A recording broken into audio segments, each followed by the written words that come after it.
Hi friends, welcome to our channel. ఈరోజు notification చాలా మంచి నోటిఫికేషను. ఈ వీడియోని ఎక్కడ స్కిప్ చేయకుండా వీడియోని ఎండ్ వరకు చూడండి. అలాగే ఈ వీడియోకి మినిమం 50 లైక్స్ అయితే కోరుకోవడం జరుగుతుంది. కాబట్టి ప్రతి ఒక్కరు కూడా లైక్ చేయడం మాత్రం మర్చిపోద్దు. లైక్ చేయడం వల్ల నాకు ఎంతో బూస్ట్ అండ్ ఎంకరేజ్మెంట్ ఇచ్చినట్టుగా ఉంటుంది. సో ప్రతి ఒక్కరు కూడా అప్లై చేయడానికి ట్రై చేయండి. అలాగే వెళ్తూ మన ఛానల్ని సబ్స్క్రైబ్ చేసుకోవడం మాత్రం మర్చిపోవద్దు. మీరు నాతో డైరెక్ట్గా కాంటాక్ట్ అవ్వాలంటే డిస్క్రిప్షన్ బాక్స్లో నా వాట్సాప్ ఐడి ఇవ్వడం జరిగింది. అక్కడి నుంచి నాకు డైరెక్ట్గా మెసేజ్ చేయొచ్చు, కనెక్ట్ అవ్వచ్చు. అలాగే నా టెలిగ్రామ్ ఛానల్ని ఫాలో అవ్వండి, ఇన్స్టాగ్రామ్ పేజీని కూడా ఫాలో అవ్వండి, అండ్ ఫేస్బుక్ పేజీని కూడా ఫాలో అయ్యి నన్ను ఎంతో సపోర్ట్ చేస్తారని నేను మనస్ఫూర్తిగా కోరుకుంటున్నాను. ఈరోజు నోటిఫికేషన్ వచ్చేసరికి మార్షన్ కంపెనీ నుంచి ఈ యొక్క వేకెన్సీ అనేది రావడం జరిగింది అనమాట. ఫ్రీలాన్సర్ లాంగ్వేజ్ కోఆర్డినేట్గా మీరైతే తెలుగులో చేయాలన్నమాట ఈ యొక్క వర్క్. సో వీళ్ళైతే ఇండియాలో ఉంటుంది. ఈ యొక్క కంపెనీ 4 days ఎగో అనేసి ఇవ్వడం జరిగింది. అంటే 4 రోజుల క్రితమే ఈ యొక్క వేకెన్సీ అనేది తీయడం జరిగింది. ఇప్పటి వరకు 65 అప్లికేషన్స్ అయితే వాళ్ళకి వెళ్ళడం అనేది జరిగిందనమాట. మనకైతే రిమోట్ అనేసి ఇవ్వడం జరిగింది.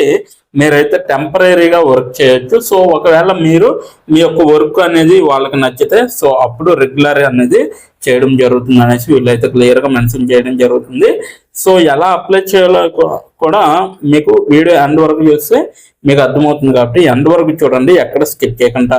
సో మనకైతే ఇక్కడ కోఆర్డినేటర్గా మనకైతే తెలుగులో ఫ్రీలాన్సరింగ్ చేసిన వాళ్ళు కావాలన్నమాట వీళ్ళకి. సో ఇప్పుడు అబౌట్ ద జాబ్ చూసుకుంటే మనకి ఇక్కడ చూడొచ్చు, అబౌట్ ద జాబ్ అనేసి ఇవ్వడం జరిగింది. We're hiring a freelancer language coordinate who is fluent in Telugu and English language. So మీరైతే తెలుగులో చక్కగా మాట్లాడడం కావచ్చు, రాయడం కావచ్చు, అలాగే మీరు మాట్లాడడం, చదవడం, రాయడం ఈ 3 కూడా రావాలన్నమాట మీకు. ఓకేనా? సో అటువంటి వాళ్ళని వీళ్ళు రిక్రూట్ చేసుకోవడం అనేది జరుగుతుంది ఈ యొక్క కంపెనీలో. సో మీకైతే రెస్పాన్సిబిలిటీస్ వచ్చేసరికి ట్రాన్స్లేషన్ రివ్యూ అనమాట. సో మీరైతే ఇక్కడ తెలుగులో ఏ వర్క్ చేస్తారంటే ట్రాన్స్లేషన్ రివ్యూగా మీరైతే వర్క్ చేస్తారనమాట.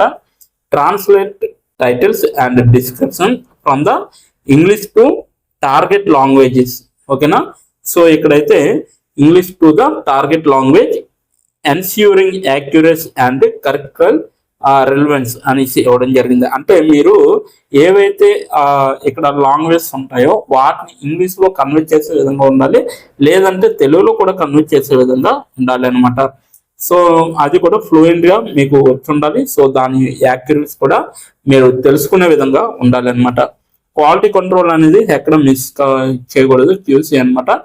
Of AI translations, review and refine AI generated translations, అలాగే ఎన్హాన్సింగ్ లాంగ్వేజ్ క్వాలిటీ అనేది మీకు ఖచ్చితంగా ఉండాలి. అలాగే tone and context where necessary. So మీరైతే కాంటెక్స్ట్ కూడా మీరు నెగ్లెక్ట్ అనేది చేయకూడదు. ఓకేనా? సో ఇదైతే నెక్స్ట్ వన్ చూసుకుంటూ వాయిస్ రికార్డింగ్ అనమాట.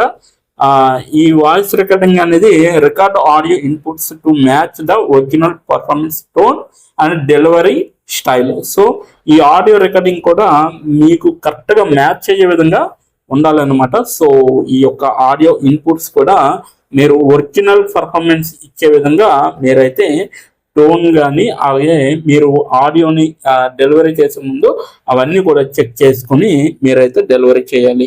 ఇక్కడైతే ఆడియో డబ్బింగ్ క్వాలిటీ కంట్రోల్ అనేసి ఇవ్వడం జరిగింది. సో ఈ డబ్బింగ్ క్వాలిటీ కంట్రోల్ కూడా use a basic digital audio work station interface to review and ensure the quality of audio dubbing, making minor adjustments as needed. So వీళ్ళైతే audio డబ్బింగ్ను కూడా వీళ్ళు ఒక వర్క్ స్టేషన్లా క్రియేట్ చేసి ఇంటర్ఫేస్ని దానికి రివ్యూ అనేది మీరైతే క్రియేట్ చేసి రాయాలన్నమాట. సో ఈ ఆడియో డబ్బింగ్ క్వాలిటీ కంట్రోల్ కూడా మీ చేతుల్లోనే ఉంటుంది. సో దాన్ని కూడా చెక్ చేసి మీరు కరెక్ట్గా సబ్మిట్ చేయాలన్నమాట. ఫైనల్ కంటెంట్ క్వాలిటీ ఎసరెన్స్ అనేసి ఇవ్వడం జరిగింది. ఫైనల్గా ఇవన్నీ చేశాక మీరైతే conduct 2 quality checks on final content. So మీరే చెక్ చేసుకొని ఆ ఫైనల్ కంటెంట్ ఏదైతే ఉంటుందో వాటిని మీరు వాళ్ళకి సబ్మిట్ చేసే విధంగా ఉండాలి. Ensuring all elements meet our high standards అనేసి ఇవ్వడం జరిగింది. అయితే ఇక్కడ స్కిల్స్ వచ్చేసరికి excellent recording, reading and writing in English and Telugu language. So మీకు రాయడం కానీ చదవడం కానీ మీకైతే తెలుగులో కానీ అలాగే ఇంగ్లీష్లో కానీ మంచిగా రావాలి. You should be aware of the cultural sensitive of your language అనేసి ఇవ్వడం జరిగింది. అలాగే అటెన్స్ టు డీటెయిల్ అనేసి కూడా ఇవ్వడం జరిగింది. Knowledge about YouTube in plus point అనేసి ఇవ్వడం జరిగింది. సో మీరైతే యూట్యూబ్ అనేది ప్లస్ పాయింట్ అనేసి చెప్పడం జరుగుతుంది. అలాగే ఇక్కడ చూడండి, must have experience in translation from English to Telugu, ఇంగ్లీష్లో ఉన్నదాన్ని తెలుగులోకి కన్వర్ట్ చేయాలన్నమాట. ఎక్స్పీరియన్స్ ఇన్ వాయిస్ యాక్టింగ్ అనేది కూడా రావాలన్నమాట. అలాగే familiarity with YouTube platforms and AI will be nice to have అనేసి ఇవ్వడం జరిగింది. పెర్క్స్ వచ్చేసరికి ఇక్కడ మనకి మెన్షన్ చేయడం జరిగింది. ఈ యొక్క నోటిఫికేషన్ ఓపెన్ చేసుకొని మీరైతే చూసుకోవచ్చు అనమాట. ఇప్పుడు ఎలా అప్లై చేయాలంటే ఈ యొక్క నోటిఫికేషన్ కి నేను కింద డిస్క్రిప్షన్ బాక్స్ లో మీకంటూ ఒక లింక్ అనేది ప్రొవైడ్ చేయడం జరిగింది. అక్కడికి వెళ్ళి మీరు డైరెక్ట్ గా అప్లై చేసుకోవచ్చు అనమాట.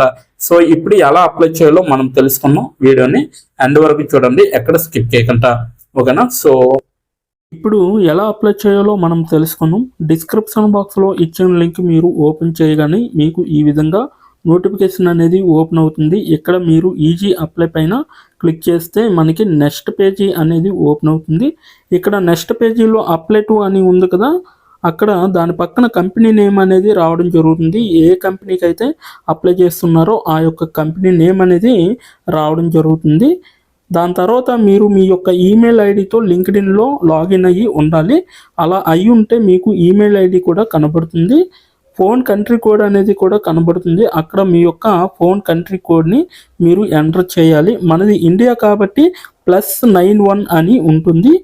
మొబైల్ ఫోన్ నెంబర్ ఉంది కదా, అక్కడ కూడా మీ యొక్క పర్మనెంట్ మొబైల్ నెంబర్ అనేది ఇవ్వాలి. తర్వాత మీరు నెక్స్ట్ అనే ఆప్షన్ పైన క్లిక్ చేయాలి. నెక్స్ట్ పేజీకి తీసుకువెళ్తుంది. ఇక్కడ మీరు మీ యొక్క రెజ్యూమ్ అనేది అప్లోడ్ చేయాలి. డాక్యుమెంట్లో కానీ పీడిఎఫ్లో కానీ రెజ్యూమ్ని అప్లోడ్ చేయాలి. మినిమం రెజ్యూమ్ అనేది 2 MBలో ఉండాలి. అప్లోడ్ చేశాక నెక్స్ట్ అనే ఆప్షన్ పైన క్లిక్ చేయాలి. మనల్ని జాబ్కి కావలసిన కొన్ని క్వశ్చన్స్ అడగడం జరుగుతుంది. అవి ఏమిటంటే ఇప్పుడు చూడండి, మీరు how many years of work experience అని అడుగుతుంది. ఎక్స్పీరియన్స్ లేకపోతే నో ఎక్స్పీరియన్స్ అనేది మీరు మెన్షన్ చేయాలి. ఎస్ ఆర్ నో అనేది. అది కూడా ఎటువంటి ఎక్స్పీరియన్స్ అవసరం లేదు అని అప్లికేషన్లో మెన్షన్ చేస్తే అప్పుడు మీరు నో ఎక్స్పీరియన్స్ అని టైప్ చేయాలి. ఎక్స్పీరియన్స్ ఉన్నవాళ్ళు కంపెనీ నేము, ఏ కేటగిరీలో వర్క్ చేశారు, కేటగిరీ నేమ్ అనేది ఇవ్వాలి. కంపెనీలో ఎప్పుడైతే జాయిన్ అయ్యారో స్టార్ట్ డేట్ అనేది ఇవ్వాలి. మీరు ఎప్పుడు మానివేశారో అంటే ఆ కంపెనీ నుంచి మీరు ఎప్పుడు లీవ్ అయ్యారో ఎండ్ డేట్ కూడా మీరు ఇవ్వాలి. CTC total package of year అంటే మీకు పర్ ఇయర్కి ఎంత ప్యాకేజ్ వచ్చిందనేది కూడా మీరు మెన్షన్ చేయాలి. ఎక్స్పీరియన్స్ లేని వాళ్ళు company name, starting date, end date, CTC ఇవేమీ ఇవ్వక్కర్లేదన్నమాట.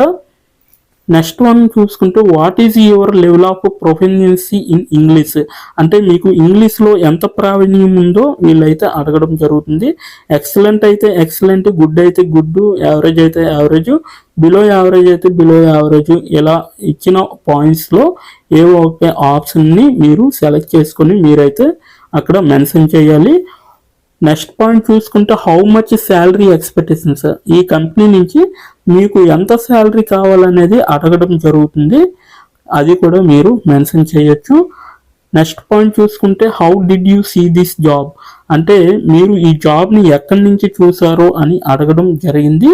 సో మీరు యూట్యూబ్ అయితే యూట్యూబ్, ఫేస్బుక్ అయితే ఫేస్బుక్, ఇన్స్టాగ్రామ్ అయితే ఇన్స్టాగ్రాము, లింక్డ్ఇన్ అయితే లింక్డ్ఇన్, నౌకరీ అయితే నౌకరీ. సో ఈ 4 అంటే ఈ 5 రకాలలో మీరు ఎక్కడి నుంచి అయితే ఈ యొక్క జాబ్ పోస్టింగ్ని చూసారో సో అది మీరు మెన్షన్ చేయాలి. నెక్స్ట్ వన్ వచ్చేసరికి మీకు బ్రీఫ్ యువర్ సెల్ఫ్ ఇంట్రడక్షన్ అని ఉంటుంది. అక్కడ మీరు ఒక 5 or 10 లైన్స్ మీకోసం మీరు రాస్తే సరిపోతుందన్నమాట. ఫైనల్గా మీరు సబ్మిట్ యువర్ అప్లికేషన్ ఆప్షన్ పైన క్లిక్ చేస్తే మీ అప్లికేషన్ అనేది కంపెనీ వాళ్ళకి చేరుతుంది. మీ రెజ్యూమ్ని చూసి అలాగే మీ స్కిల్స్ని చూసి మీ డీటెయిల్స్ అన్నీ చూసి డైరెక్ట్గా మిమ్మల్ని కాంటాక్ట్ అవ్వడం అనేది జరుగుతుంది, లేదా మీరు ఇచ్చిన ఈమెయిల్కి ఇంటర్వ్యూ మెయిల్ పంపడం జరుగుతుందన్నమాట. అలాగే మీరు ఎప్పటికప్పుడు మీ యొక్క ఈమెయిల్ని చెక్ చేసుకోవాలి. సో ఇదన్నమాట మొత్తం అప్లై చేయవలసిన ప్రాసెస్. నోటిఫికేషన్ పూర్తి డీటెయిల్స్ చూసారు కదా, ఇంకెందుకు ఆలస్యం, వెంటనే అప్లై చేసుకోండి. ప్రతి ఒక్కరు కూడా ఈ నోటిఫికేషన్కి అప్లై చేసుకుంటారని కోరుకుంటున్నాను. ఇప్పటి వరకు ఈ వీడియోని చూసిన ప్రతి ఒక్కరికి చాలా చాలా థ్యాంక్స్ ఫర్ వాచింగ్.